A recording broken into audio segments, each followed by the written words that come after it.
இதில் இன்னொரு விஷயம் நம்ம புரிஞ்சுக்கணும். இப்போ இதெல்லாம் வந்து அற்புதம் அப்படின்னு சொல்லிட்டு சொல்கிறோம். இப்போ நம்ம கேட்டால் என்ன சொல்லுவோம்? அற்புதம்னு கேட்டால் என்ன சொல்லுவோம்? கைத்தடி போட்டால் பாம்பாக மாறணும். இது அற்புதம் இல்லையா? கடல் ரெண்டாக பிளக்கணும், அப்போ தான் அது அற்புதம். என்னது கொட்டை வர்றது, மழை வர்றது அற்புதம்? இது அற்புதமா?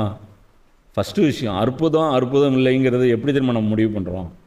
டெய்லி நடந்தால் அது அற்புதம் கிடையாது. நம்ம வச்சிருக்கிறது அதை தான் வந்து இவங்க சொல்கிறாங்க, இமாம் கஸ்ஸாலி வந்து சொல்கிறாங்க, எல்லாமே அற்புதம்தான், எல்லாமே அற்புதம்தான். ஆனால் அதை தினமும் பார்ப்பதால் நாம் அதை அற்புதம் இல்லை என்று நினைக்கிறோம்.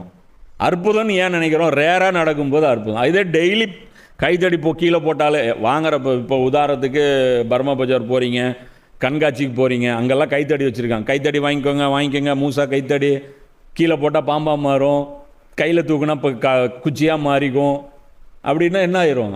மூசா நபி கைத்தடிக்கு வேலை இல்லாமல் போயிடும்.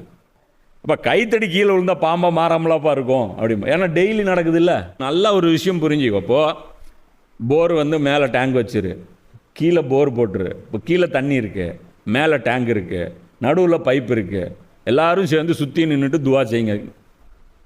போர்கிட்ட தண்ணி மேலே தள்ளு, குளிக்கணும், தண்ணி மேலே தள்ளு, பைப் தான் கனெக்ஷன் கொடுத்தாச்சு இல்லை.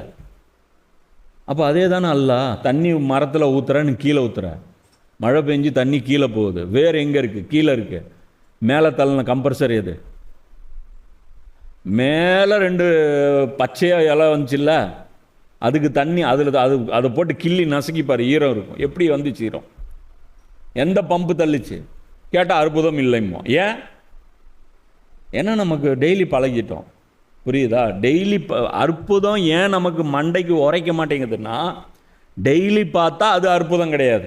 எப்பாவது ஒன்று நடந்துச்சுன்னா, நம்ம பார்ப்பதற்கு மாற்றமாக நடந்துச்சுன்னா அற்புதம்னு நினைக்கிறோம். ஆனால் குர்ஆன் என்ன சொல்லுது? எல்லாமே அற்புதங்குது. அதனால தான் தனியாக அற்புதம் கேட்டால் தரமாட்டேங்கிறாங்க. நான் எதுக்குடா கொடுக்கணும்? நான் ஏன் கொடுக்கணும்? உனக்கு தான் அறிவு இருக்குல்ல, யோசிச்சுப்பாரு. அதே கொட்டை அங்கே இருக்கும்போது அந்த கொட்டையுடைய வடிவமே மாறல, இதே இந்த கொட்டை எப்படி மாறிச்சு? இதாண்டா அற்புதம்.